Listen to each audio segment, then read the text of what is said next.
Salut tout le monde, aujourd'hui je vais répondre à une question de Anne-Sylvie qui a dit « Si tu as des conseils pour cultiver sa liberté intérieure à défaut de déployer sa liberté extérieure, comment continuer à se sentir libre, rayonner, vibrer envers et contre tout? C'est ma quête actuelle et pour l'instant je rame. » Merci pour tes partages. Alors c'est une très bonne question parce que moi la première, attention, ce n'est pas du tout un reproche. Je pense qu'avec la situation actuelle, on est beaucoup à croire que le souci se situe à l'extérieur, à se dire oui, avec tout ce qu'ils nous font. Mais en fait, alors déjà, il y a le point de base, ne pas oublier que ce qu'on vit à l'extérieur n'est que le reflet de ce qu'on est tous, pas une personne, parce qu'il y en a qui vont se dire non mais moi, j'incarne ma liberté, ce n'est pas normal que je vive ça à l'extérieur. On est une majorité... On est un ensemble, donc forcément, même s'il y a des exceptions à la règle fait que l'extérieur est le miroir de l'intérieur. Beaucoup de personnes, comme le dit Anne-Sylvie, ne sont pas du tout libres à l'intérieur et c'est ce qui fait qu'on vit cette privation de liberté à l'extérieur. Donc la question est comment on fait pour vibrer liberté et souveraineté à l'intérieur de nous?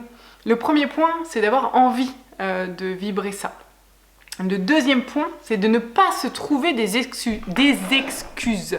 C'est-à-dire que je vois énormément de personnes aujourd'hui qui me disent on n'a pas le choix. Alors comme je vous l'ai dit, vous savez très bien que je suis pas souvent dans le politiquement correct ni le politiquement parlé. Attention à ne plus ou pas confondre le on n'a pas le choix avec on n'a pas de couilles.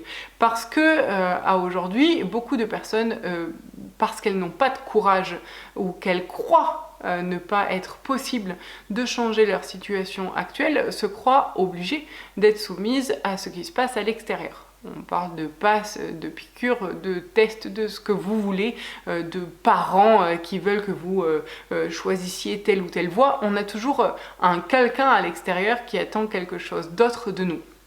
La question à se rappeler, le point à se souvenir, c'est que tout comme on le ferait avec nos parents, quand on passe de l'âge de l'enfance à l'âge adulte, on arrête de répondre à des règles qui ne nous paraissent pas justes. Ce qui fait que l'on devient un adulte, c'est qu'on commence à se poser des questions sur tiens, est-ce que c'est juste ou pas ce que mes parents m'obligent à faire? Par exemple, je sais pas, on n'a qu'à prendre de pas sortir le samedi soir. Si aujourd'hui, alors que vous êtes un adulte, vos parents vous disaient tu sors pas le samedi soir qui arrive, vous leur diriez écoute, je suis un adulte, à quel moment tu m'empêches de sortir le samedi soir? Alors je pose ça là, mais en fait peut-être que y a des gens qui diraient ah tu veux pas que je sorte, bon ben d'accord je sors pas. Là, je peux rien pour vous.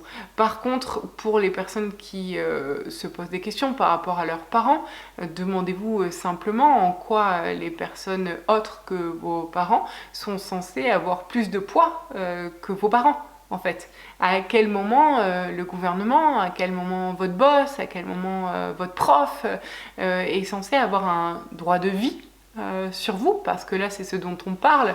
Dans le terme droit de vie et droit de mort, il y a vraiment la radicalité, la radicalisation, genre c'est tout l'un ou tout l'autre. Mais en fait, dans droit de vie, il y a le droit de vivre et d'être. Donc à quel moment des personnes extérieures à vous sont mieux placées pour vous dire ce qui est bon et juste pour vous? Puisque a priori vous iriez dire à vos parents qu'ils ne sont pas bien placés parce que vous êtes assez grand pour prendre vos propres décisions, pourquoi des personnes extérieures seraient mieux placées pour vous dire ce que vous avez à faire? Et là vous allez me dire ben la peur, parce que la peur de l'amende, la peur de qui s'en prennent à nos enfants, la peur de... Alors je tiens à vous rappeler qu'on a tous des peurs. Maintenant, ce qui est extrêmement important à se souvenir, c'est qu'est-ce qu'on fait de nos peurs.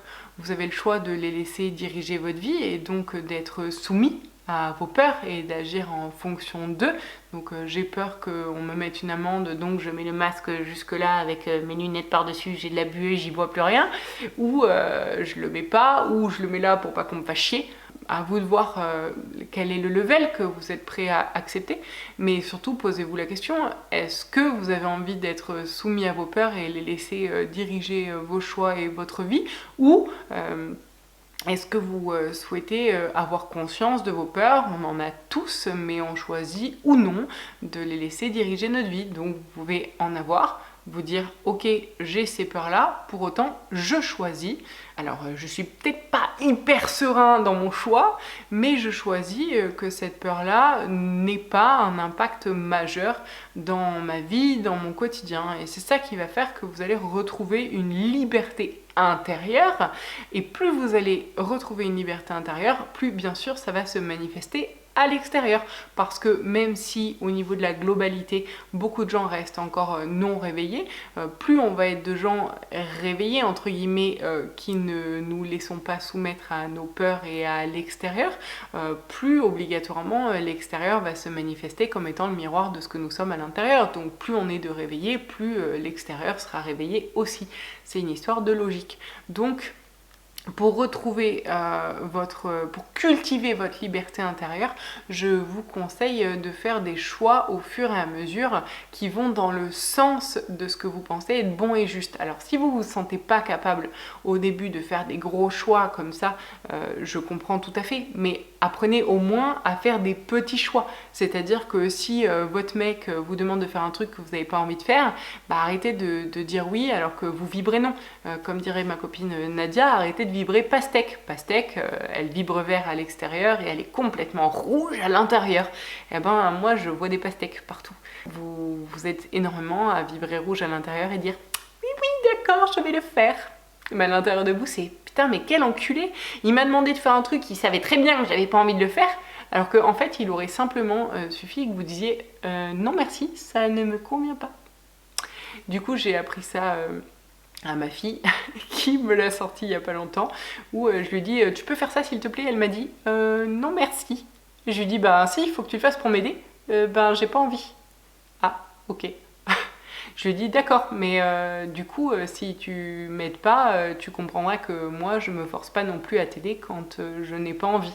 Donc on est rentré dans une discussion de attention, faire la différence entre faire des efforts pour les gens que l'on aime et rentrer dans une bienséance sociétale qui nous oblige à être constamment dans quelque chose que l'on n'a pas envie d'être. Donc à vous, par la suite, de faire la distinction entre ces deux points, c'est-à-dire il y a un point où je rends service aux personnes que j'aime parce que je sais qu'elles sont débordées et un service c'est sur un instant T, mais pour autant à chaque fois que je vais pas avoir envie de faire quelque chose, je vais pas dire oui et vibrer pastèque alors qu'à l'intérieur de moi, voilà, je suis pas en accord. Donc faites la distinction entre ces deux trucs-là, et plus vous allez commencer à vous dire oui à vous et non aux autres si ça ne vous convient pas, plus vous allez cultiver votre liberté intérieure. À très bientôt.